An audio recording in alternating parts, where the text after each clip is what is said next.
I'm Dudley Lynch, and this is commentary from Leap Psych, the blog on thinking skills. It was Nietzsche who exclaimed, quote, "Almost 2,000 years and no new God," unquote.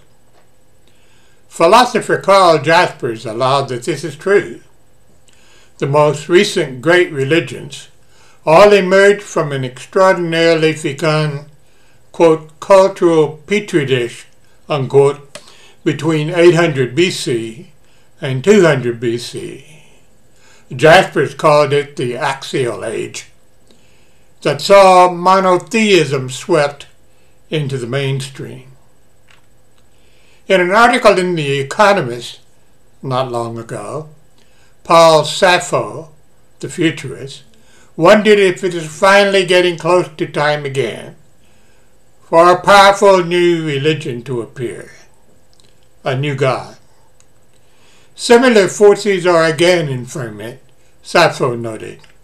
New technologies, new mobility, new insecurities, new unhappinesses spread far and wide by new means of communication.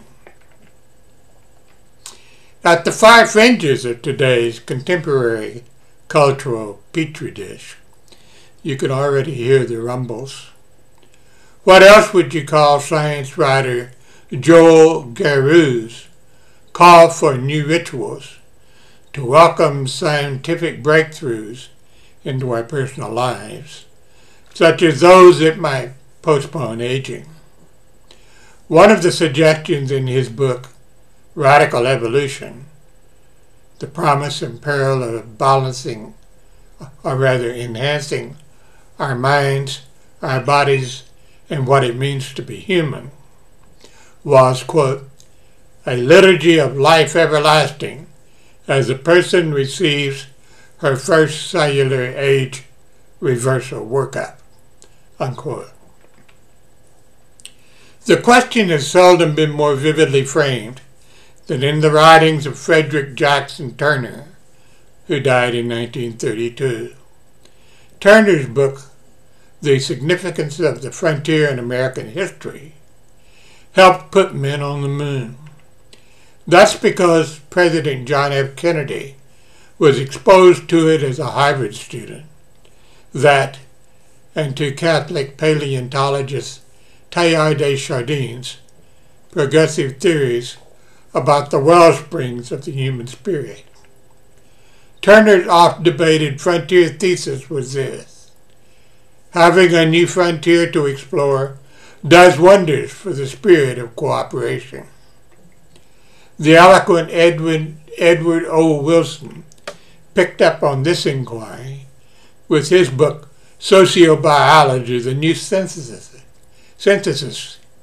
especially his inquiries into altruism, one example of which is the human civilization itself. A Soviet rocket scientist has urged humans to think of colonizing the Milky Way galaxy. Quote, Earth is the cradle of mankind, but we can't stay in the cradle forever. End of quote.